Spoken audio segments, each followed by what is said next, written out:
Domitis, numéro 1 des résidences services seniors, des appartements et des services pour vivre l'esprit libre dans plus de 150 villes en France présente.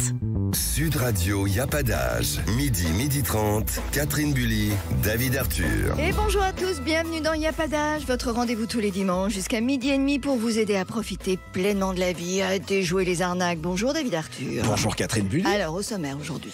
Il a osé le faire, Pierre Simon s'est lancé dans la co-réalisation d'un documentaire à 80 ans. Bien, il n'y a pas d'âge pour être beau, coup de projecteur sur les cheveux blancs. Vous savez, les cheveux blancs, il faut que ce soit très beau. Fabien Provost vous dévoile tous ses secrets pour avoir de beaux et vigoureux cheveux blancs. Attention à l'usurpation d'identité. Savez-vous que vous êtes de plus en plus nombreux à être responsables des dettes de votre voleur qui vous a volé votre identité? On vous aide à en sortir et à vous protéger de ce fléau. Et enfin, la douce et bienveillante Brigitte Fosset, qui a fêté ses 70 ans de carrière au cinéma, sera avec nous. Sud Radio, y a pas d'âge. Il n'y a pas d'âge pour le faire avec Pierre Simon. Bonjour Pierre. Bonjour madame. Vous m'avez rajeuni. Je vous ai Vous m'avez rajeuni. Ah, c'est Oui, vrai? j'ai 86 ans. Vous avez 86 ans? 86 ans? Oh, bah écoutez, alors Et bon, non pas 80. déjà je vous vois, vous ne les faites pas. Mais alors écoutez, si en plus je vois, c'est formidable. Alors vous habitez à Romorantin. C'est ça, dans la résidence Le Tout à Jardin fait. des Trois Rois, voilà. Et vous avez été co-réalisateur du Exactement. documentaire Nos régions, la Sologne et le Berry, qui est visible actuellement d'ailleurs sur YouTube. Alors dites-moi, est-ce que c'était votre première expérience cinématographique? C'était la première vraie expérience. Tout à fait. Alors, en quoi elle a consisté? Racontez-nous un petit peu. Mais écoutez, monsieur Yves Pétria, cet homme du Sud-Ouest, nous avait convoqué pour faire en fin de compte, un petit reportage sur la Sologne. Je ne suis pas sologno, mais j'ai participé. D'accord. Et alors, en fait, le racontez-nous. but, c'était il fallait parler de la Sologne, de la richesse de la Sologne, mais ce qui m'a impressionné dans ce reportage, surtout, c'est l'après-reportage. Ce qu'a fait M. Pétria. Le montage, le cadrage, la synchronisation de l'audio et de la vidéo. Ah, Formidable. d'accord. Mais alors vous avez occupé quel poste pendant le tournage? J'avais le poste de perchman. Vous avez pris le son. Je tenais la perche. Mais vous avez aussi co-écrit le documentaire, vous avez aussi co-réalisé. Co-réalisé avec M. Pétria, oui. Donc vous êtes occupé de la direction d'acteurs. Qu'est-ce que vous avez fait? Expliquez-nous. En fait, d'acteurs, c'était des acteurs des résidents. Nous n'étions pas des professionnels. Alors en fait, on est passé dans plusieurs régions, on est au bord de la Sauldre, on était dans un village, et en fin de compte, on parlait avec les gens du village, on parlait de la région, on parlait des bienfaits de la région, de la beauté de la région, des sites vus et visités. Et alors justement, pour vous qui êtes nouveau dans la région, est-ce que ça vous a permis de découvrir et d'aimer encore plus cette région? Exactement. Je ne connaissais pas la région, et j'ai découvert le Berry, j'ai découvert la Sologne, et ça nous a énormément plu. Ah, bah écoutez, ça c'est chouette. Sylvain Tremblay, bonjour. Bonjour. Vous êtes référent animation et bien-être pour un ensemble de résidences dans le centre-ouest et il a fallu, j'imagine, mobiliser beaucoup de personnes, des résidences différentes pour pouvoir monter une équipe de tournage. Ça n'a pas été trop compliqué, ça, de mobiliser tout le monde? Non, très simple. En fait, comme le disait Monsieur Simon, on s'est entouré d'un professionnel, donc Yves Pétria, qui est ciné-conférencier, avec qui on travaille depuis un certain temps, qui nous a présenté ce projet. On a tout de suite été séduits. Et l'idée, c'était pas d'arriver avec un projet déjà ficelé, mais vraiment de le construire avec les résidents. Donc le projet, c'est vraiment le leur. Le film, c'est vraiment le leur. De l'écriture à la réalisation, au tournage, jusqu'au montage, clairement. Donc non, ça n'a pas été une trop grande difficulté parce que le projet a vraiment suscité l'intérêt de tout le monde. On a eu une vingtaine de résidents sur 4 résidences différentes qui se sont positionnés et j'ai pu compter évidemment sur l'aide et l'appui des animatrices coordinatrices sur les résidences concernées. Il y avait Vierzon, Blois, Saint-Doulchard et Romorantin. Alors justement, Pierre, est-ce que cette aventure a donné naissance à de nouvelles amitiés avec des gens de résidences autres que la vôtre? Tout à fait, tout à fait. Ça nous a permis de voir d'autres résidents, comme le disait Sylvain, donc le Bouchard, Blois, et donc nous avons sympathisé et nous avons gardé des contacts. Ben, c'est magnifique. Belle expérience. Bon, Écoutez, en tout cas, on est très heureux pour vous. Merci Pierre, merci Sylvain d'avoir passé ce moment avec nous et nous avoir raconté cette belle expérience. Je suis sûre qu'en plus, ça a permis de faire naître de nouvelles amitiés. Donc, belle expérience. À bientôt. Avec grand plaisir. Merci à vous. À bientôt. Merci à tous les deux. Alors Catherine, est-ce que vous savez que depuis le confinement, les cheveux blancs n'ont jamais été aussi tendance? Non, ben Non. bien sûr que je le sais, même Vous au le savez? cinéma. Eh ben même au cinéma, Ah puisque oui. Jamie Lee Curtis, Jane Fonda et Meryl Streep les affichent dorénavant fièrement dans leurs films et aussi à la cérémonie des Oscars. Meryl Streep dans Le Diable s'habille en Prada. Eh ben Fabuleuse, avec ses cheveux blancs. Absolument, mais les cheveux blancs, c'est beau si on en prend soin. Très important. Il faut que la couleur soit belle. Et je suis sûre que ce n'est pas Fabien Provost qui me dira le contraire. Fabien Provost, directeur artistique du groupe Franck Provost, qui va nous dévoiler tous ces petits secrets, ces astuces pour garder de beaux cheveux blancs. Bonjour Fabien Provost. Bonjour. Bonjour. Alors, comment on fait, Fabien, pour avoir une belle crinière blanche comme la vôtre, qui vire pas vers le blanc jaunasse ou la violine, ce qui est pas vraiment très beau? Ouais, c'est vrai. Bah, déjà, c'est vrai que les cheveux blancs, ça demande quand même pas mal d'entretien. Parce que c'est vrai que ça a tendance un peu à jaunir, aussi bien avec la cigarette, la transpiration, etc. Donc du coup, il faut les entretenir. Souvent, on utilise des shampoings qui sont un peu violets, qui vont aller déjaunir le cheveu. Mais parfois, le violet est un petit peu trop prononcé. Hein. Moi, je vois souvent des petites dames à l'extérieur avec un joli blanc, mais quand même très, très violacé. C'est vrai. Alors ça, c'est quand on laisse poser le shampoing trop longtemps. Effectivement, le violet déteint sur les cheveux. Donc, il faut l'utiliser. On peut laisser poser 2-3 minutes, voire 5 maximum. Mais si on laisse poser plus longtemps et si on le fait trop régulièrement aussi, le cheveu peut être peut-être violet, ouais. Parce que le cheveu blanc, en plus, c'est un cheveu... enfin, le diamètre a l'air d'être plus important. C'est un cheveu qui est fort. Hein. Ce sont des cheveux assez épais, les cheveux blancs, généralement, sur tout le monde. Ouais, oui, c'est vrai que c'est assez surprenant. Le cheveu blanc, en fait, quand on a les cheveux bruns et que d'un seul coup les cheveux virent poivre et sel et in fine deviennent blancs, la texture change un peu. Le cheveu devient plus épais et c'est vrai que ça change pas mal, ouais. Complètement. Ouais. Donc on l'aura compris, ce qu'il faut, c'est un bon coloriste, ça c'est primordial, et ensuite un bon entretien. Alors justement, qu'est-ce que vous préconisez, Fabien, pour pouvoir entretenir ses cheveux blancs à la maison ou au salon? Alors, en fait, entretenir ses cheveux blancs, c'est relativement simple, hein. Ce que je vous disais tout à l'heure, il faut utiliser essentiellement ces shampoings-là. Et puis ensuite, je crois aussi que un cheveu blanc, ça a besoin d'être aussi structuré. Ce que j'entends par là, c'est on peut pas laisser les cheveux blancs et simplement ne pas avoir de coupe, avoir les cheveux longs, etc. Je pense qu'un cheveu blanc doit être structuré. Alors pour un homme, les cheveux un peu plus courts, et pour une femme, lorsqu'elle a les cheveux longs, il faut que ça soit bien entretenu, toujours avec un brushing ou bien les cheveux attachés. Voilà. Mais on peut pas laisser le cheveu blanc juste comme ça, quoi. Est-ce qu'il y a des coupes? Est-ce qu'il y a des tendances en ce moment? Parce que c'est vrai que c'est quand même très à la mode. On voit des femmes de tout âge avec les cheveux blancs aujourd'hui. Oui, c'est vrai.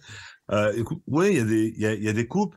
En même temps, moi, je trouve que pour une femme, tant qu'on peut repousser les cheveux blancs, mieux c'est. Voilà, je crois que il y a des femmes qui le portent très très bien et pour d'autres pour qui je pense que c'est un peu plus compliqué. Donc c'est vrai que généralement on préconise plutôt des coupes plutôt des carrés ou des cheveux plutôt courts, style à la Christine Lagarde, vous voyez, Oui. où ça lui va parfaitement bien. Merci en tout cas Fabien pour tous ces petits conseils. Bah oui, Alors, bah, David. et puis on va venir vous voir surtout. Bah oui, j'aimerais bien.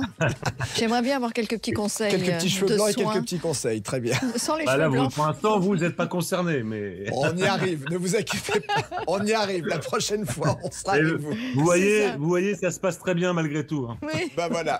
ça vous va bien, vous le portez bien. Merci beaucoup. Merci Fabien, nous sommes ensemble À jusqu'à bientôt. midi À et bientôt. demi.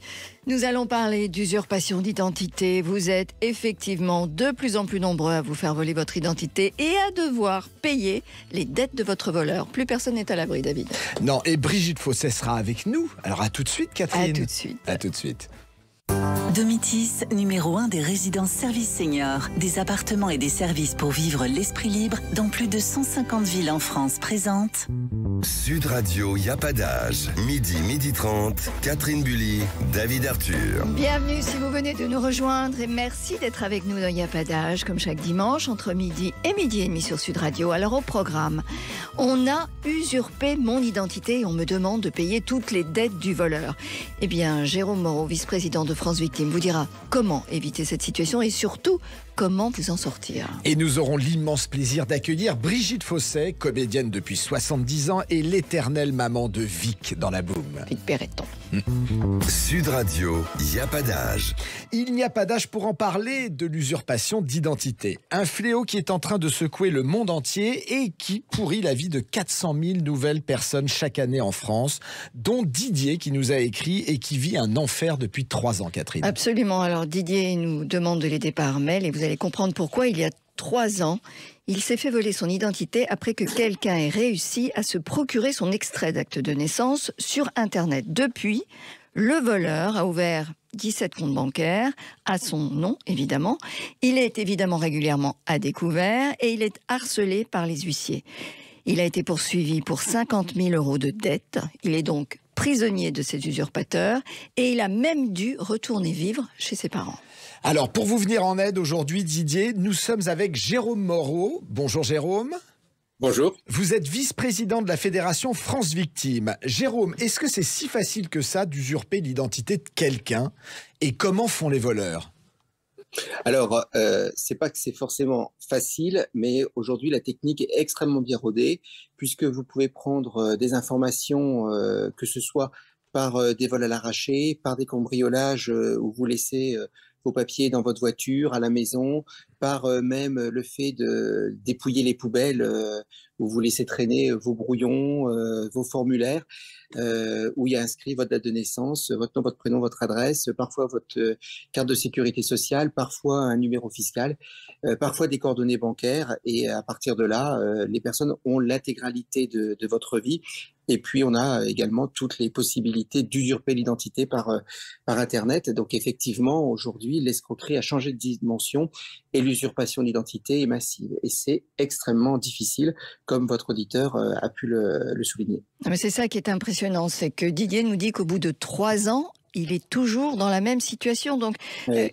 Qu'est-ce qu'on doit faire? Parce que j'imagine en plus qu'on ne s'en rend pas forcément compte tout de suite qu'on est malheureusement, on souffre d'une usurpation d'identité. Alors, la première chose à faire est toujours de déposer plainte immédiatement. C'est la première chose, il faut sécuriser les choses de manière judiciaire. C'est la même chose pour les plaques d'immatriculation où on voit des victimes arriver avec des procès-verbaux, voire même plus de permis de conduire, alors qu'elles n'ont rien fait. Donc la première chose est de déposer plainte et de faire opposition à l'intégralité de vos comptes bancaires, voire même de changer de banque. Alors évidemment, c'est compliqué pour les victimes. Et puis, il faut reconstruire après tout cela. Et puis, il faut faire annuler ces papiers. Malheureusement, aujourd'hui, sur chaque passeport, sur chaque carte d'identité, vous avez des numéros. Il faut absolument les faire annuler parce que c'est aussi l'une des manières de vous protéger et que ces papiers-là ne soient plus en circulation et utilisés. Alors après, résident 2 choses. Premièrement, votre numéro fiscal qui est à vie. Deuxièmement, votre numéro de sécurité sociale. Et là, il faut absolument mettre en demeure les administrations de bien vouloir vous venir en aide puisque l'on sait quand même que c'est toujours très difficile pour les administrations de bouger. Ouais. Et alors justement, est-ce que les administrations sont réactives et compréhensibles envers les victimes? Alors aujourd'hui, ce que l'on peut dire, c'est que concernant toute la phase d'enquête et tout ce qui est plainte auprès des forces de l'ordre, de police ou de gendarmerie, il n'y a aucune difficulté. La difficulté, c'est de transcrire en fin de compte tout cela juridiquement et de faire opposer tout cela aux administrations. Et certaines sont extrêmement réticentes. On le voit bien, c'est quand même compliqué pour un certain nombre d'organismes de sécurité sociale, pour un certain nombre d'organismes fiscaux, voire même les banques. Donc, c'est pour cela qu'il faut prendre d'autres mesures.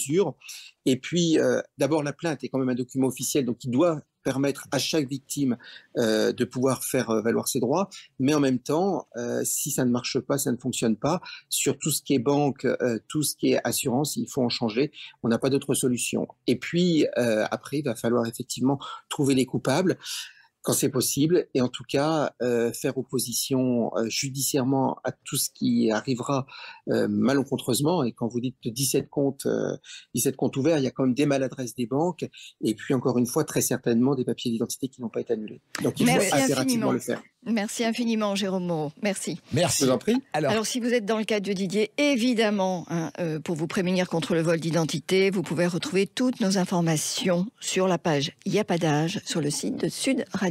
David. Sud Radio, il n'y a pas d'âge. Et comme tous les dimanches sur Sud Radio, nous avons l'immense plaisir de recevoir notre invité. Aujourd'hui, il s'agit de Brigitte Fossey avec son regard et son sourire pétillant. Bonjour Brigitte. Oui, bonjour, comment allez-vous? Très bien. Alors, on vous a vu dernièrement au cinéma, dans Mon héroïne. Oui. On vous a vu aussi dans la série Enquête à cœur ouvert. Alors, c'est vrai, Brigitte, que pour moi, vous serez toujours l'éternelle Françoise Béreton, la maman complice de Vic dans La Boum. Est-ce que c'était un rôle de composition pour vous? Est-ce que vous êtes comme ça dans la vie? La maman que tous les ados aimeraient avoir. Écoutez, franchement, on a du mal à se regarder tel qu'on est. Je pense que je suis un peu romancée et idéalisée dans La Boum, que j'ai quand même mes mouvements de mauvaise humeur, d'énervement. Par moments, je suis débordée, je suis infernale. Il faudrait demander à ma fille, ce serait plus facile. Bon, on lui demandera. Moi, je voudrais connaître une chose, Brigitte Fossey, c'est quel est votre secret pour être aussi solaire et rayonnante? Parce que quand on vous voit, qu'est-ce qui vous rend heureuse dans la vie?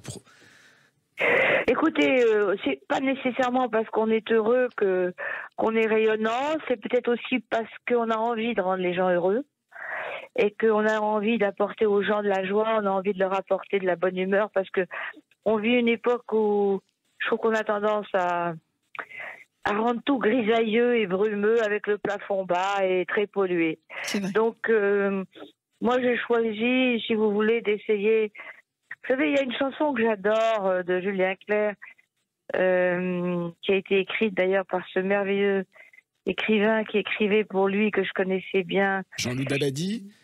Non, l'autre, celui qui a les cheveux blancs. Étienne Rodagil.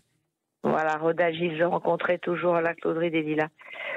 Et c'était une chanson que je chantais tous les jours quand j'allais au tournage au Château des Oliviers. On passait par Gordes, Beaulieu, Ménherbe, enfin, un endroit merveilleux comme l'Italie. Et en fait, c'est la chanson qui dit moi, je veux être utile à vivre et à rêver. Et enfin, pour être utile à vivre et à rêver, il faut vivre et rêver soi-même. Et je m'y attache. D'ailleurs, actuellement, je suis dans un magasin de chocolat et de pâtes de fruits. Et je peux vous dire que hier, j'ai passé 1 heure avec une lecture très agréable qui est Télérama dans une autre pâtisserie où j'ai bu 2 chocolats chauds et j'ai mangé un paquet entier d'orangettes. Je ne sais pas si ça c'est un secret, mais enfin, il m'arrive aussi de manger des potages de légumes et des carottes, hein, vous inquiétez pas. Mais alors, dans les bonnes résolutions de 2023, c'est vous faire plaisir? Mes bonnes résolutions 2023, c'est de faire tout mon travail et tout ce qui me fait plaisir, mais les deux en même temps. Et est-ce que dans la carrière hallucinante que vous avez eue, est-ce qu'il y a un rôle que vous n'avez pas encore joué et dont vous rêvez? Écoutez, oui, j'aimerais bien jouer par exemple le rôle d'une femme comme Edith Piaf, par exemple près du Moulin Rouge ou du Chat Noir, et qui chanterait ça n'est un beau soir sur la butte, sa vie on ne sait pas trop comment, et puis de cabriole en culbute, ça tombe dans les bras d'un amant, on s'appelle Gisèle de Brantôme, Isabelle de Pont-à-Mousson, sur les coups de minuit on fait la place Beaune, puis c'est la débauche, c'est la boue, la honte et le plaisir offert. Et ça, c'est jamais joué un rôle comme ça. Donc vous avez une carrière. Donc vous aimeriez jouer une cocotte? Non, pas une cocotte, une femme qui est obligée de travailler à sa façon pour gagner sa vie. C'est pas une cocotte, ça, non. C'est des gens qui n'ont pas le choix. Et en fait, j'ai énormément de respect, moi, pour ces gens-là. Énormément de respect, parce que quand on fait ça et qu'on n'a pas le choix, c'est pas pour la rigolade, hein. Bah écoutez, alors, si un réalisateur nous écoute, on aimerait vraiment vous voir dans un rôle comme celui-ci. Ça serait une belle... bah écoutez, de toute façon, moi j'ai pas de rôle idéal, je n'ai que des rencontres idéales. Pour moi, le plus important c'est avec qui je m'entends. Là, je viens de faire un truc rigolo avec Serge Boson, un court-métrage clip pour le chanteur Charles Baptiste. Qui est très très intéressant, et voilà, et on a joué une scène avec Bernard Ménez dans un café dans le 10e arrondissement. Vous savez, moi je suis très ouverte du moment que j'ai la sympathie pour les gens qui me demandent quelque chose. C'est ça que je veux, c'est être intéressée par le scénario, comment dirais-je, les partenaires et le metteur en scène et le scénario, voilà, et l'équipe technique, et que j'y crois surtout. C'est-à-dire, je veux croire en ce en quoi je fais. Je suis personne qui a la foi déjà dans la vie, mais j'ai aussi la foi dans mon métier. Et ça me rend très heureuse. Je ne fais pas un truc pour le faire, je le fais parce que j'ai la foi. Voilà. C'est ça le plus important. Écoutez, c'est un très beau mot de la fin. Merci énormément, Brigitte Fossé, d'avoir été avec nous. Et merci de nous faire partager votre liberté. Et puis en tout cas, je vous dis au revoir. C'est Catherine, c'est ça? Oui, Brigitte. Ne mangez pas trop de chocolat. Non, mais j'aime bien les donner. Chère Catherine, j'ai ma dose pour un mois, moi. J'ai fait mon paquet hier. Je vois pas une fois par mois. Et je dis bonjour aussi à notre ami Arthur, parce que voilà, j'ai beaucoup parlé avec lui au téléphone et on s'est trouvé beaucoup de points communs. Et j'espère vous revoir bientôt. Et nous allons nous revoir très prochainement, chère Brigitte. Moi, ça me ferait très plaisir de vous rencontrer aussi. Passez une belle journée, Brigitte. Merci. Bonne journée à vous tous. Au revoir. Bonne journée, à bientôt. Au revoir. Merci à vous tous de nous avoir suivis. Avec David, nous vous souhaitons de passer un bon dimanche, une bonne semaine à l'écoute de Sud Radio. Et rendez-vous dimanche prochain, dans un premier temps dans la matinale vers 8h40 et entre midi et midi et demi. Alors si un sujet vous intéresse ou si vous avez un problème, nous sommes là pour vous. Alors écrivez-nous à jeparticipe@sudradio.fr, jeparticipe@sudradio.fr. Bon dimanche à tous. Sud Radio, y a pas d'âge. Avec Domitis, numéro 1 des résidences services seniors, des appartements et des services pour vivre l'esprit libre dans plus de 150 villes en France.